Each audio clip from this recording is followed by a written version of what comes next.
Welcome pre-cal students to the homework help video, page 37, numbers 33 through 69. Let's go ahead and get started. I hope this is a help to you. I know this lesson has been very difficult. Here we go. When adding or subtracting rational expressions, step one is factor your denominators. You cannot factor this denominator and you cannot factor this denominator. There's nothing common to pull out, and you do not know the square root or the cube root of any of these terms. On to step two. Step two says find your common denominator. Well, students, I got some good news for you. We already got a common denominator, 2a plus 3, 2a plus 3. So we don't have to find one. Step 3 says rewrite your fractions. We don't have to rewrite our fractions. We are totally ready to simply write our common denominator like this, and then combine the numerators, 3 plus 2a.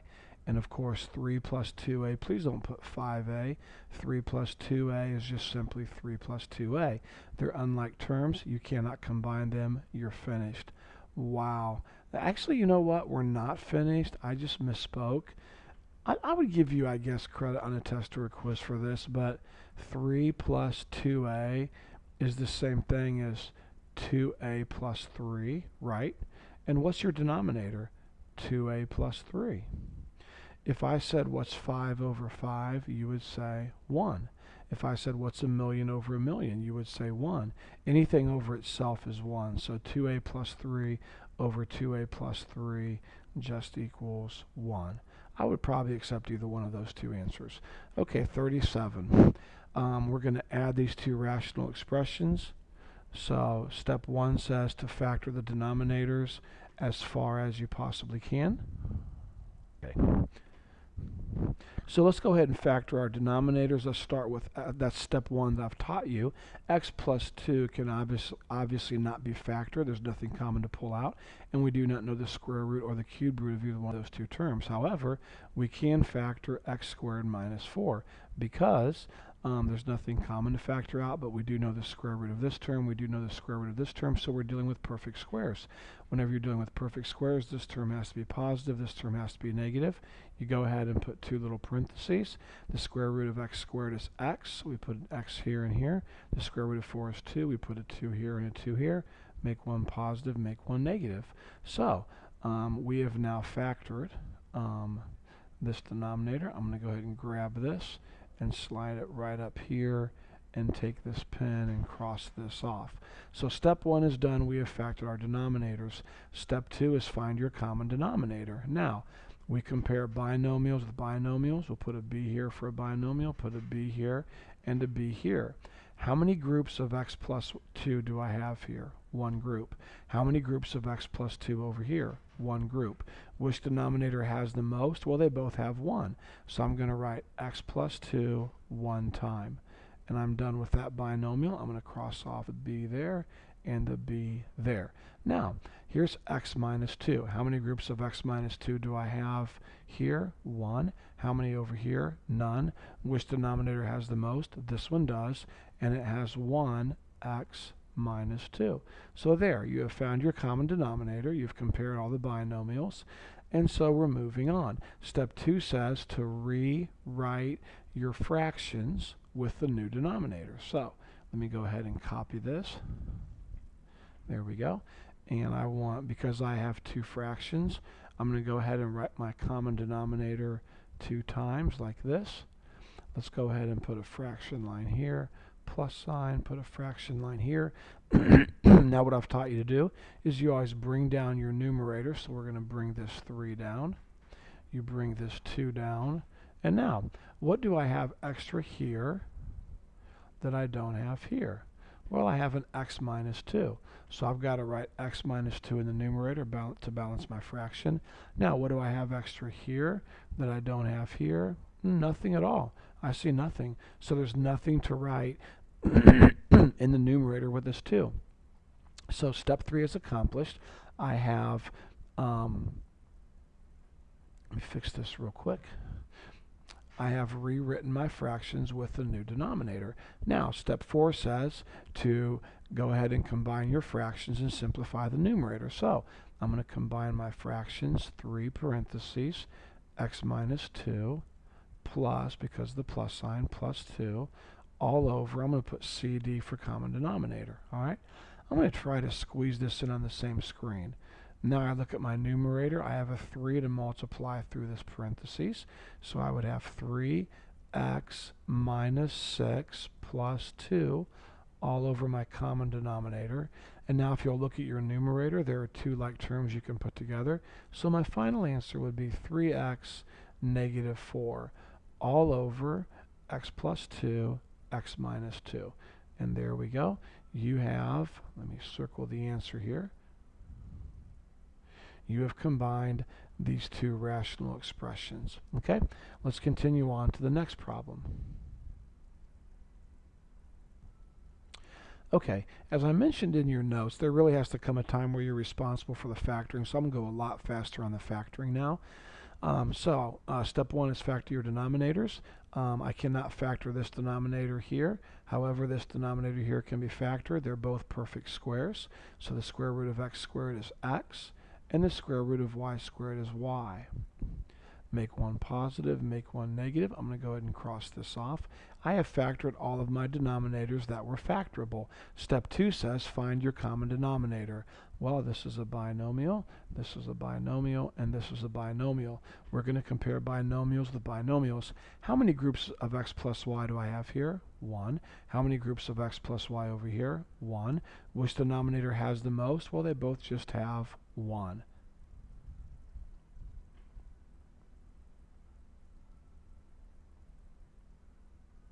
All right, now let's take a look at x minus y. How many groups of x minus y do I have? 1. How many groups over here? None. Which denominator has the most? This one, and it has 1 group. So x minus 1.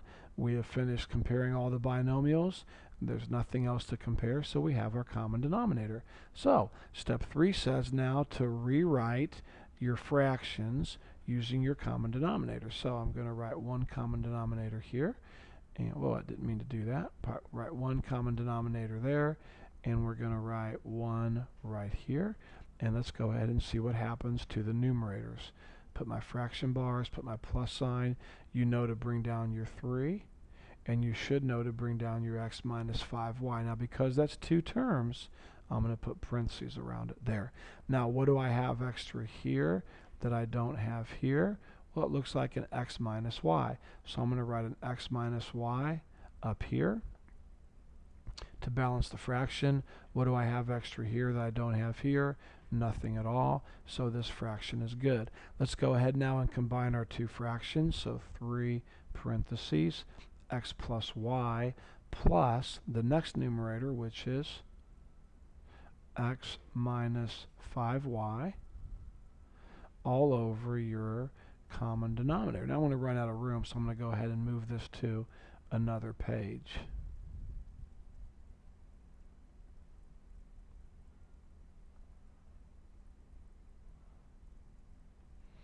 All right, here we go.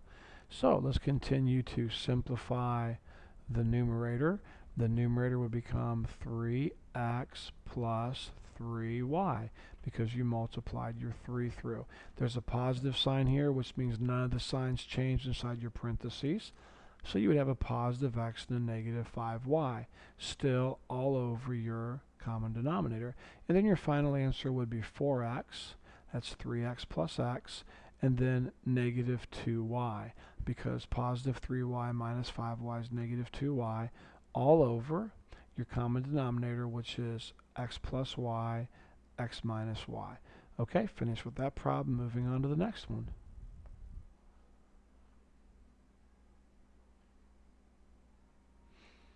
All right, let's see what we can do here. Now, this is going to be really tricky. It's going to be really interesting what happens here, so please watch carefully, okay? Step 1 is to factor your denominators. You cannot factor this one, and you cannot factor this one, all right? So step 2, now I hope you'll watch, and this is why I give you homework, and this is why you're supposed to do the homework, and this is why you're supposed to check your answers in the back of the book, because this is one of these trick problems that I really couldn't give you steps on. Just watch, okay? You think you're ready to go ahead and find the common denominator, but I've got a better idea. I mean, think about this. Remember the very first problem that we did? Let's go back to the very first problem we did. Wasn't it so cool when you already had a common denominator and there was no work to do? Wasn't that really helpful? Well, I would like to submit to you that we have that same situation here.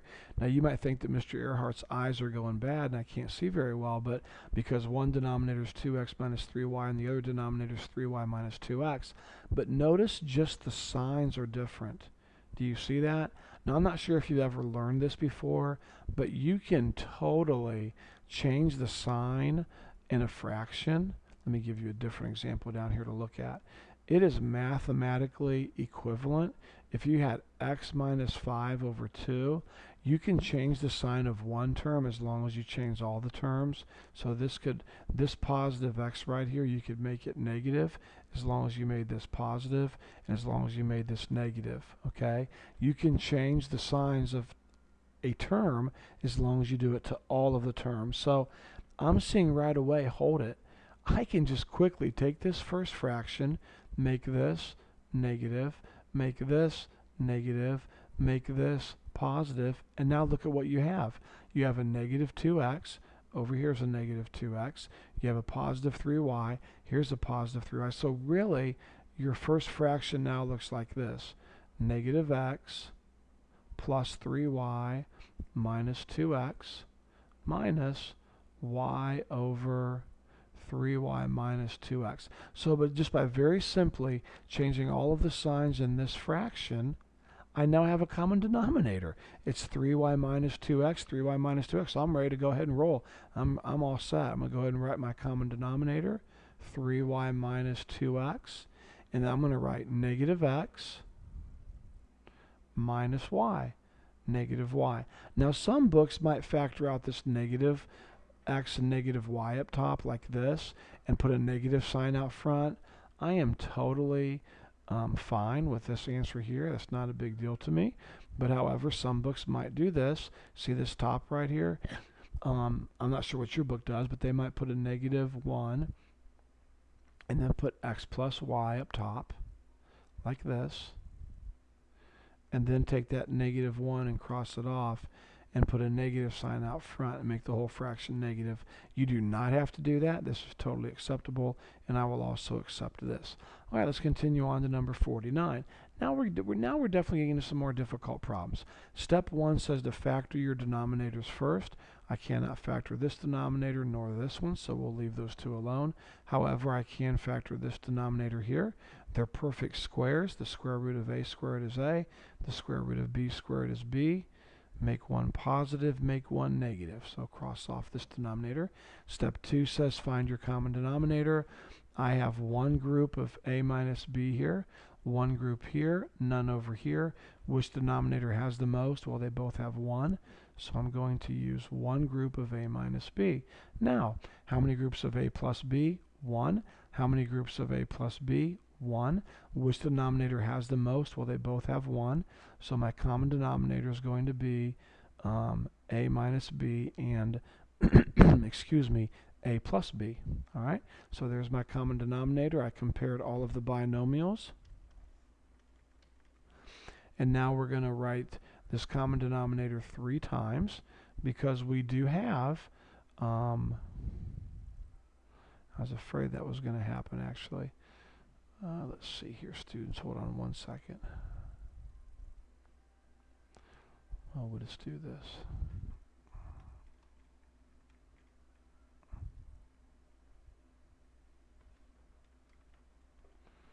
There we go. All right, so there's my 3 common denominators. Let's erase that there. All right, thank you for your patience as I totally messed that up.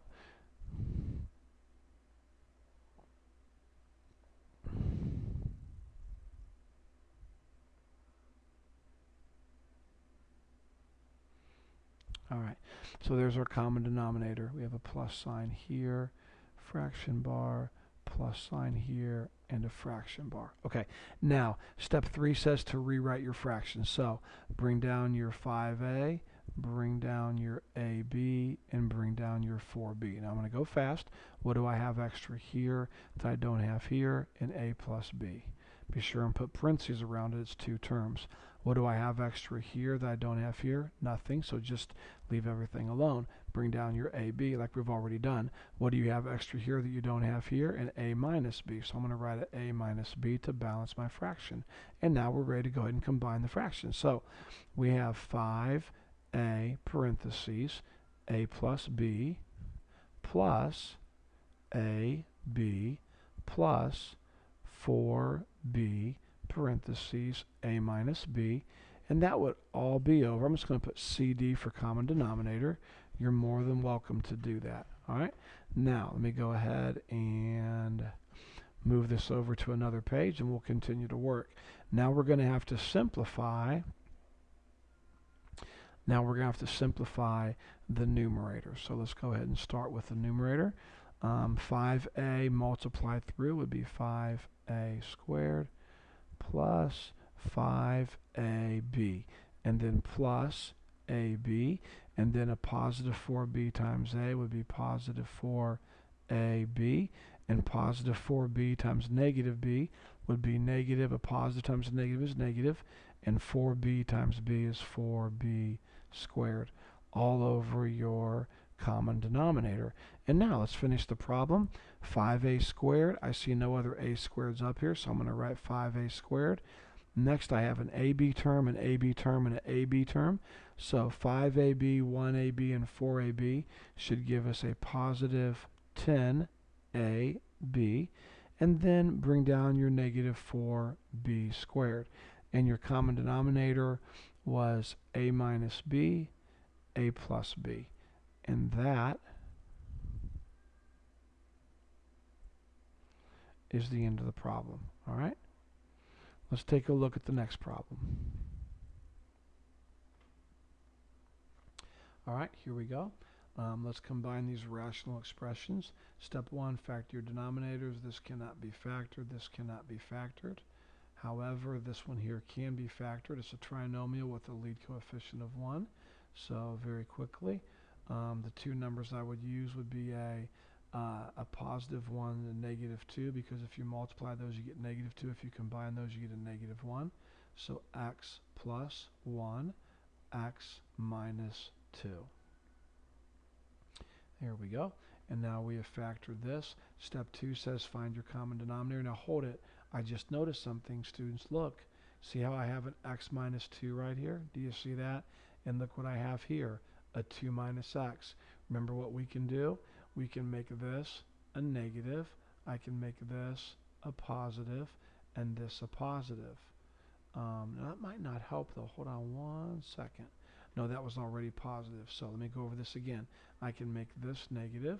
I can make this negative, and I can make this positive. Now why would I do that? Because look at your denominator now. You have a negative 2 and a positive x, and look at what you have over here. A negative 2 and a positive x. So I can rewrite this denominator as x minus 2. You've got to learn to look for stuff like that. So now I have a negative x up top. I really feel the need very quickly for those that get it. I'm sorry, but I'm going to go through this one more time. I noticed I had an x minus 2 here, and the whole problem is going to be a lot easier if I have an x minus 2 over here. So I can change the signs of one term as long as I do it to all the terms. So I changed all the signs, and now I have down here x minus 2. Okay, very good. I have one group of x plus 1, none here, and one group here, so I'm going to use one group. I have an x minus 2 here, one group over here, none over here, so I need x minus 2. Okay, there's my common denominator. Now moving on, I'm going to rewrite each fraction. And there are 3 fractions, so I'm going to pull my common denominator up 3 different times for 3 different fractions. And let's go ahead and get started.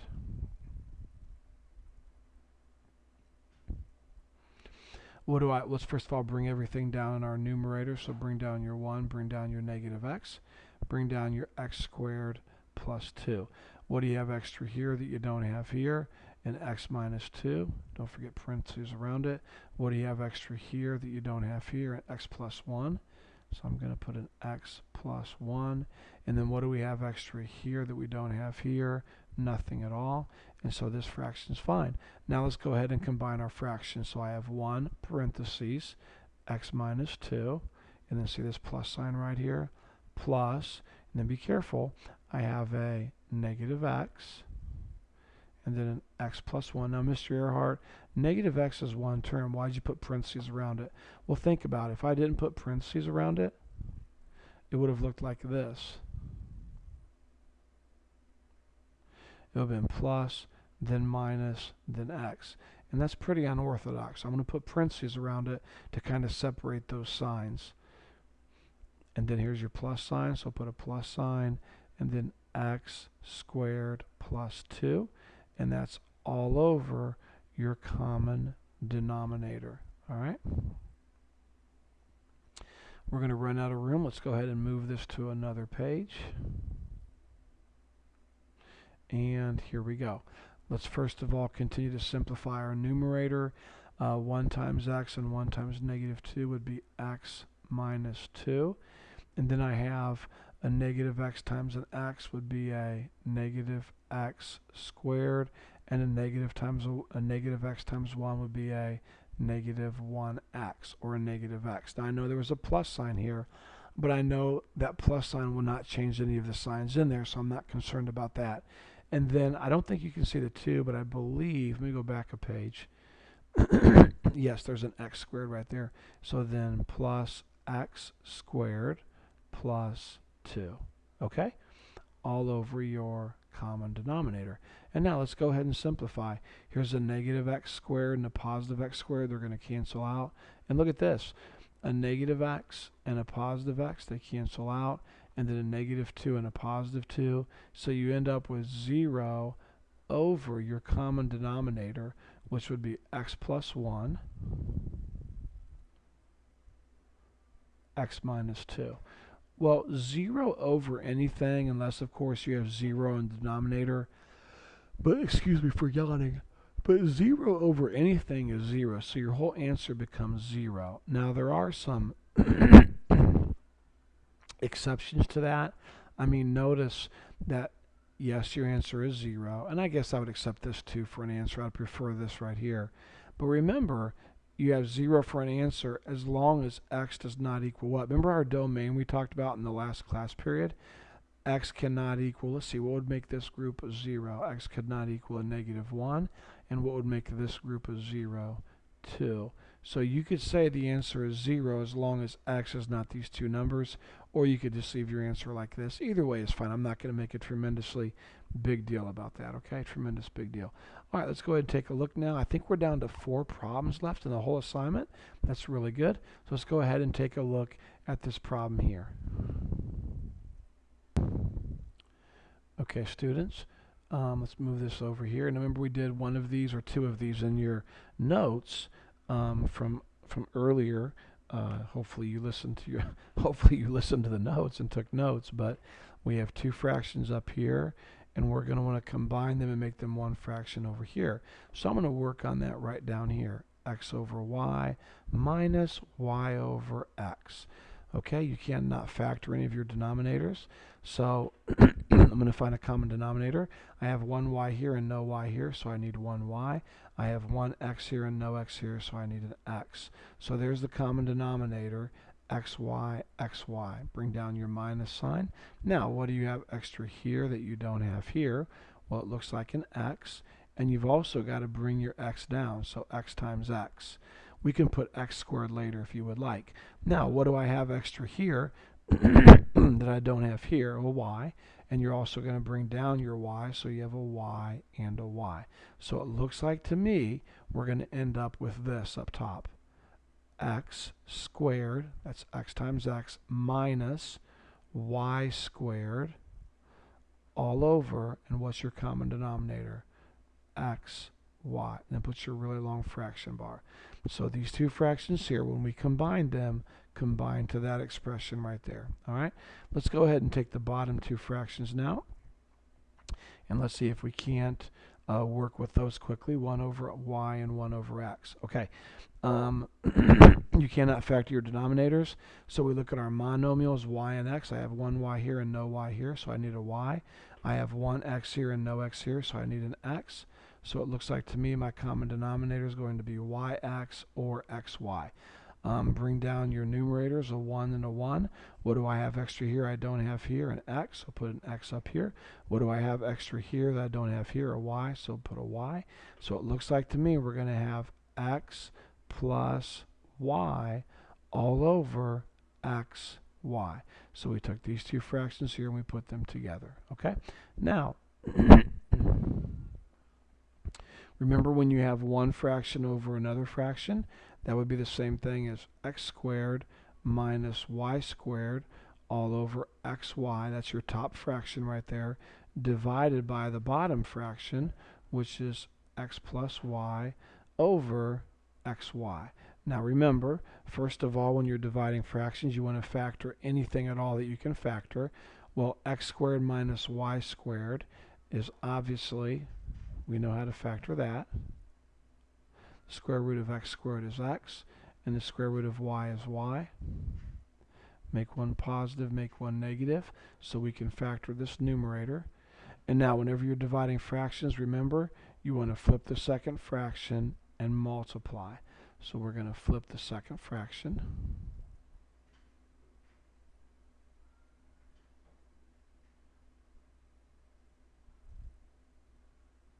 There we go. All right, well, let's see what we can't cancel here. Well, let's see what we can cancel. xy right here is gone, cancels with xy.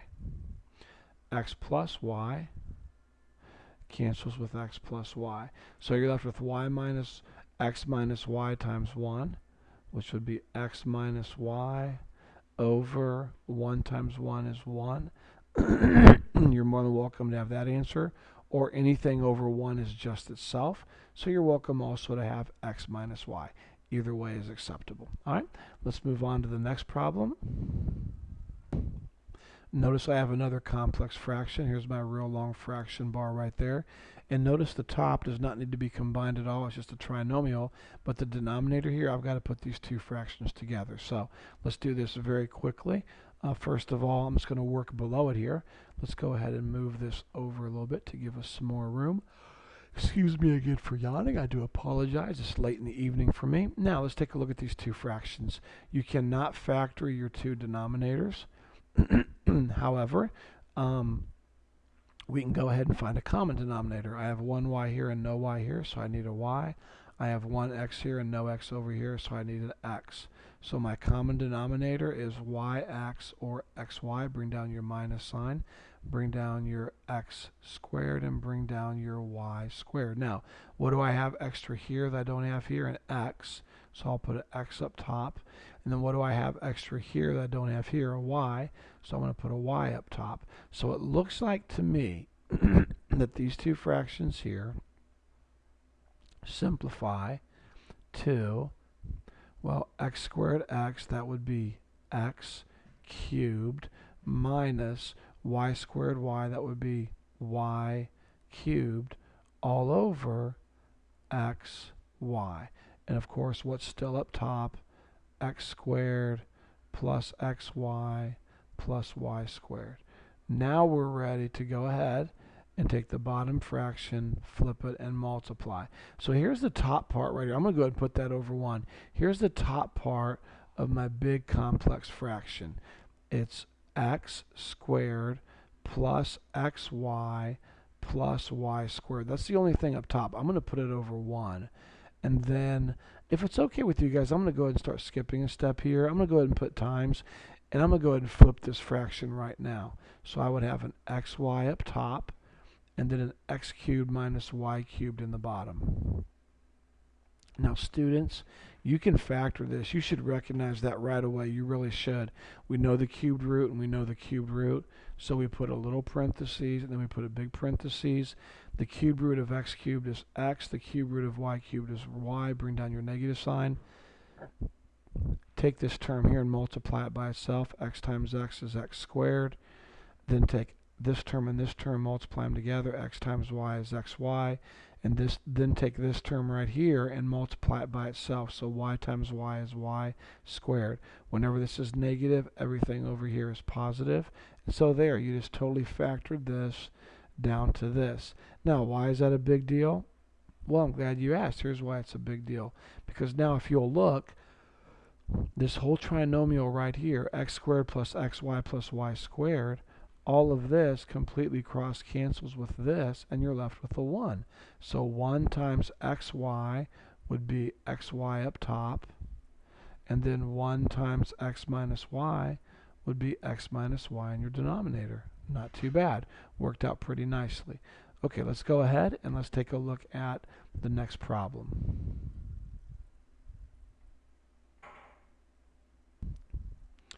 Okay, give us a little more room. I have a gut feeling it's going to be a pretty difficult problem, so I'm going to shrink it down to give us some more room. And let's go ahead and get started. I've got to take these two top fractions here and combine them to one fraction, so I'm going to work on that right over here. 1 over x minus 3 plus 2 over x plus 3. All right, here we go. You cannot factor your denominator, so step 2, get a common denominator. I have one group of x minus 3 and no groups over here, so I know I'm going to need an x minus 3. And then I have one group of x plus 3, no group over here, so I know I'm going to need an x plus 3. So I write it once, then I write it again because I have two fractions. And let's see what we can do here. See this 1, bring it down. See this 2, bring it down. What do I have extra here that I don't have here? Well, an x plus 3. And then what do I have extra here that I don't have here? X minus 3. So what we should end up with is 1 times x and 1 times 3. So x plus 3 plus, and then 2 times x and 2 times negative 3. So 2x minus 6 all over my common denominator. Now we should know by now how to simplify that numerator. So we would have 3x minus 3. X plus 2x is 3x. 3 minus 6 is negative 3. All over our common denominator, which of course is x minus 3, x plus 3. So there, I took those top two fractions and I combined them. Then I put my really long fraction bar. And now let's go ahead and take our bottom two fractions over here. And let's find a common denominator for these two. You cannot factor this denominator or this denominator. So what we're going to do is we're going to say I have one group of x minus 1. So I need an x minus 1. And I have one group of x plus 2 and none over here. So I need an x plus 2. I'm going to go ahead and write that 2 times. There's your minus sign.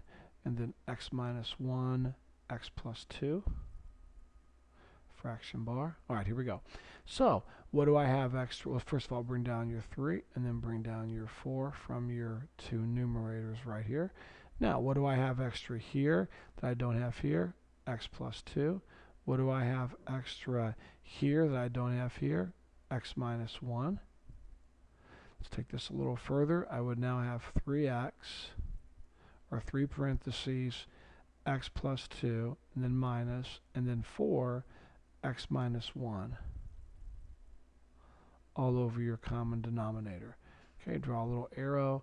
I would now have 3x plus 6, and then take your negative 4, not a 4, but a negative 4, and multiply it through. You would get negative 4x plus 4. Negative 4 times x, negative 4x, negative 4 times negative 1, positive 4. And that's all over your common denominator. Now I'm going to write the final answer right up here. You have 3x minus 4x, so that's negative x. And then 6 plus 4 would be positive 10. And that's all over your common denominator, which would be x minus 1, x plus 2. So there we go. We took these two fractions here and we simplified them down to this right here. All right, not too shabby. Now let's see what else we can do here. Okay, now remember we have this top fraction divided by this bottom fraction. So I'm going to go ahead and write 3x minus 3 all over x minus 3 x plus 3. But then also, instead of putting divide, I'm going to go ahead and put times and just flip the fraction now. So I'm going to have x minus 1, x plus 2 up top, and then negative x plus 10 in the bottom, in the denominator. Alright, now we learned yesterday how to multiply and divide rational expressions. You really want to factor anything that you can. Now here, I'm not saying, let's see, a whole lot I can do, but I can do this 3x minus 3. You can factor out a 3. You could write 3x minus 1. Now, I don't see that helping a whole lot, to be honest with you. So I'm probably not going to, we can do it, that's fine, we can leave it like that, but I don't see it helping us cancel anything. So we're ready to multiply across. So we have 3x minus 1 times this whole numerator. I'm not going to make you do all that multiplication. It would be 3 parentheses x minus 1 times x minus 1 x plus 2 all over, and then it would be x minus 3 x plus 3, and then negative x plus 10. I have this deep down gut feeling I've made a mistake somewhere on this problem. I hope that I haven't. If I have, I apologize. If you found that mistake, I'm really sorry. It just doesn't seem to be work. Usually you have stuff you can cancel out in the end. Most problems are written that way intentionally. But either way, it's over. There it is. So if I did, I apologize. And if that's the case, hopefully we can correct that mistake and do it the right way. Okay, last one, and we are finally finished. So I'm as glad as you guys are. These videos are not exactly a lot of fun to make. So here we go. Let's first of all start off with your top 3 fractions. We have 1 over a squared plus 2 over ab plus 1 over b squared. Now we're going to have to put all these fractions together and get one big fraction. So no factoring in the denominators. We've got to get a common denominator. I have 2 a's here, 1 a here, and no a's here. So the most that I have is a squared. I have 1b here, no b's here, 1b here, and 2 b's here. The most that I have would be 2 b's. So it looks like my common denominator is going to be a squared, b squared. I'm going to write that 3 times for 3 fractions. And it looks like we have plus signs between all the fractions. So there we go. Now, bring down your 1, bring down your 2, bring down your 1. What do I have extra here that I don't have here? A b squared. So let's put 1 up top. What do I have extra here that I don't have here? Be careful. I have 2 a's and 2 b's. I have 1a and 1b. So actually I have 1 extra a and 1 extra b here when compared to this. What do I have extra here that I don't have here? An a squared. So I am now ready to put all of these things together. So what I would have would be a 1b squared, which is just b squared, plus 2ab plus a squared all over a squared b squared. Then put your really long fraction bar. Nice straight one there, being a little sarcastic. And now let's continue on. Look at these two fractions here. Let's see if we can't find a common denominator for them. You cannot factor your denominator, so we skip that. Now I have 2 a's here and no a's here, so I know I need 2 a's. I have 2 b's here and no b's here, so I know I need 2 b's. So my common denominator is going to be a squared b squared. There's a minus sign here, so put a minus sign. Bring down your 1, bring down your 1. What do I have extra here that I don't have here? A b squared, so write it up top.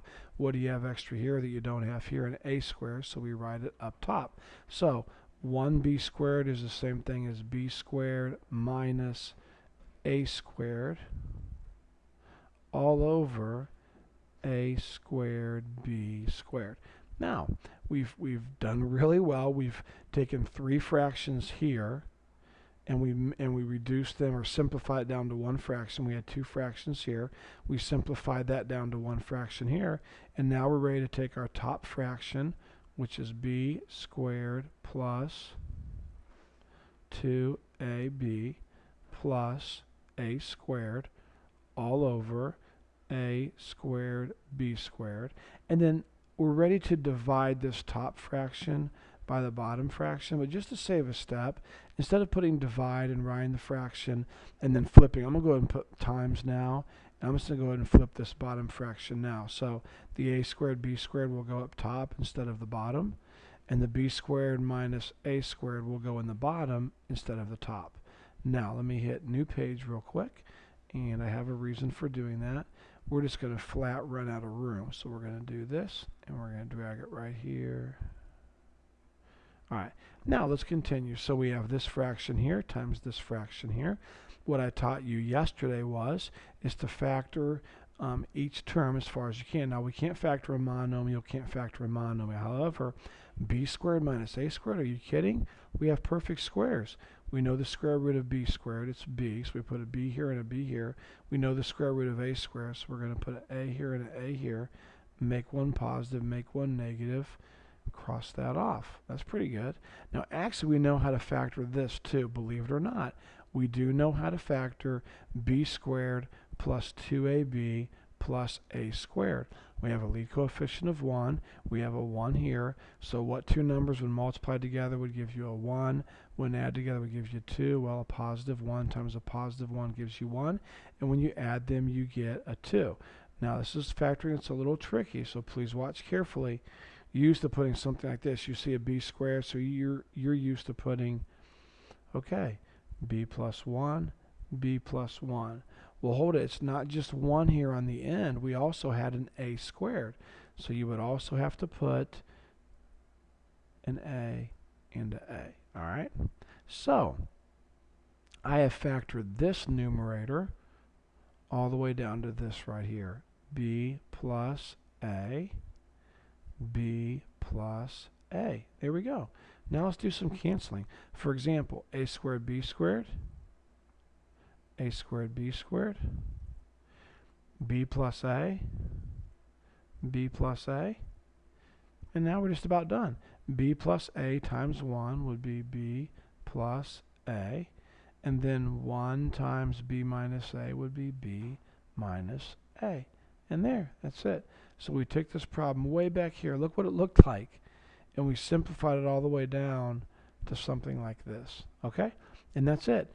You've done a really good job. I know this is not easy material. Hang in there. Keep working hard. And remember, tomorrow's lesson is 1,000,000 times easier, so you paid a price today, but tomorrow's lesson will be a lot easier.